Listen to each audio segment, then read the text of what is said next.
Welcome back to the Peepo Coin channel, everyone. This is Rich making another video on XRP today. As usual, I therefore hope that everyone is enjoying their day today. We will discuss XRP regardless of where you are in this wonderful globe. And this from Zero Hedge had to be my first choice.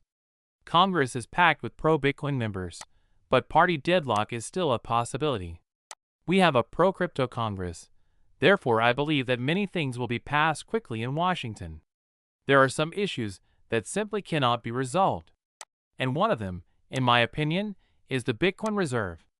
Here's why. A few lawmakers who own Bitcoin bags are interested in seeing this reserve completed. There are too many politicians, which is the issue, that despite their pro-crypto stance, they will not support the Bitcoin reserve, and I don't even believe Trump is entirely in agreement with it. Do you recall this from 2019? I dislike Bitcoin and other cryptocurrencies because they are not money and their high value can encourage illegal conduct, such as the trafficking of drugs. What is Ripple then? Control it. I believe Ripple needed to go through the SEC's rigorous review process in order to use XRP to repair the US currency, which is why Trump met with Ripple and had dinner with Brad Garlinghouse.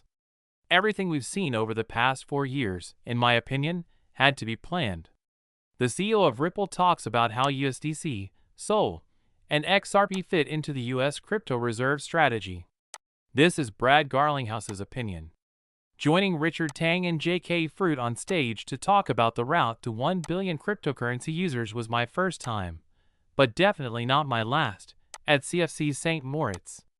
A step function shift in acceptance is closer than you might think, given the biggest capital market's recent embrace of cryptocurrency, discussions of crypto strategic reserves, and, I believe, the imminence of U.S. regulatory certainty. As previously stated, institutional adoption will follow regulatory certainty and a clear route forward. Brad anticipates it. Brad has already met with Trump and had dinner with him, so he is aware of the future strategy. Listen to this out. The crypto industry's reign of terror is finished, and American cryptocurrency innovation is only getting started. Additionally, as I mentioned, they will pick American-made cryptocurrencies over Bitcoin. They are aware that some cryptocurrency is laying the foundation for a new financial system. Do you believe these politicians are unaware of the situation? They are fully aware of the strategy. For years, they were aware of the strategy, even before the majority of cryptocurrency experts were aware that the strategy was in progress. Mr. Mann is the source of this. All industries will be impacted by a deluge when SAB 121 is abolished. I now anticipate that SAB 121 will be abolished very soon. Media, supply chain luxury products, gambling, payment rails, trade and settlements, tokenized real estate, and tokenized assets. Institutional FOMO will occur once banks and industry are permitted to hold digital assets. You're watching it happen from the ground up. And that's what's coming. The sums that will pass through this area, trillions of dollars every day. In 2025, tokenization is expected to gain significant traction. And a significant portion of that value will wind up on the Hedera, XDC, Stellar, ADA, and XRP ledgers. You took advantage of a once-in-a-lifetime opportunity when you purchased your XRP, so it will be amazing to watch come to pass.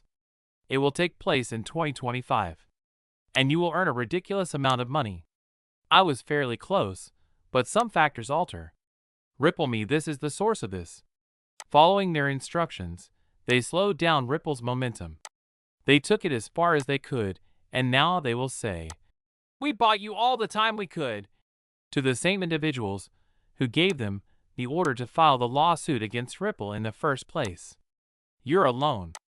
The case will either be dropped or quietly resolved. You won't hear about it ever again. And the next rival on their boss's list will be targeted by the SEC. You think I'm mistaken? Gary followed the instructions he received from the SEC. Gary is aware of the differences between security and non-security. He was an MIT professor. Consider that. Thus, on his first day at the SEC, he was aware of the plan. Since the rest of the world was simply not ready yet, it was all about slowing down XRP and Ripple. Although I don't believe the United States was prepared at the time, we are now. It's going to get real now. Within a day, XRP open interest was registered. 2 billion XRP are available. Thus, we are now beginning to witness that boom for XRP once more. As previously stated, we successfully completed the XRP price reset.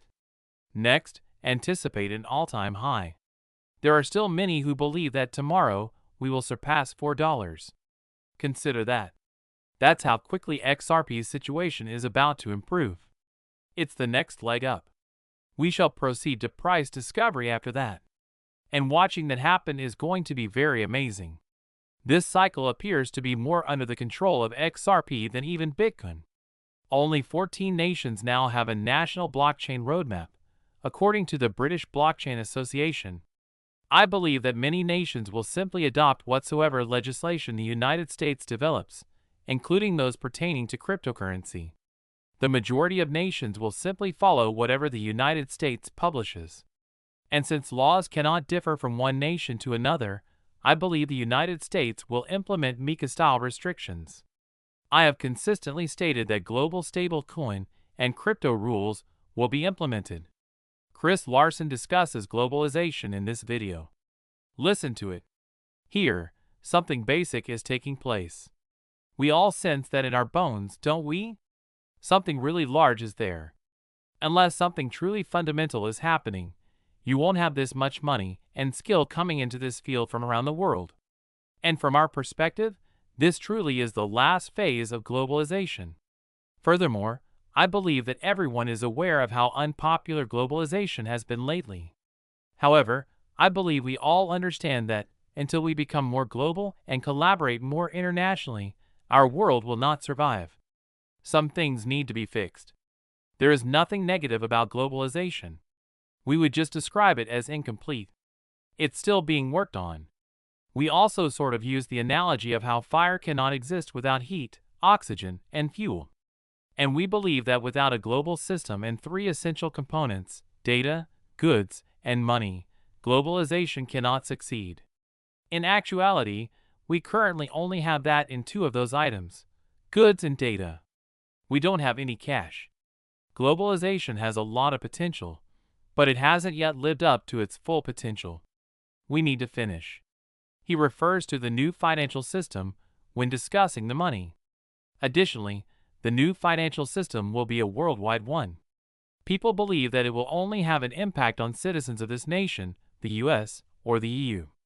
Because everyone desires a level playing field, it will have an impact on everyone on the planet.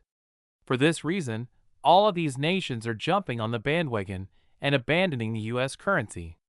They desire an equal playing field in the future. I continue to believe that BRICS and the US are collaborating more than we realize, and will just bring everything together. Then one day, when you least expect it, the lights will suddenly go out. Suddenly, the new financial system will be operational once everything is reinstated online. It could happen overnight, in my opinion. Some believe it will require a significant crisis that will unfold over a period of 3 to 6 months. You will hear about bank failures, the collapse of the housing market, and the simultaneous collapse of all these things as that is happening all over the news in the mainstream media. Then, they will suddenly have a new financial system, which will be the answer.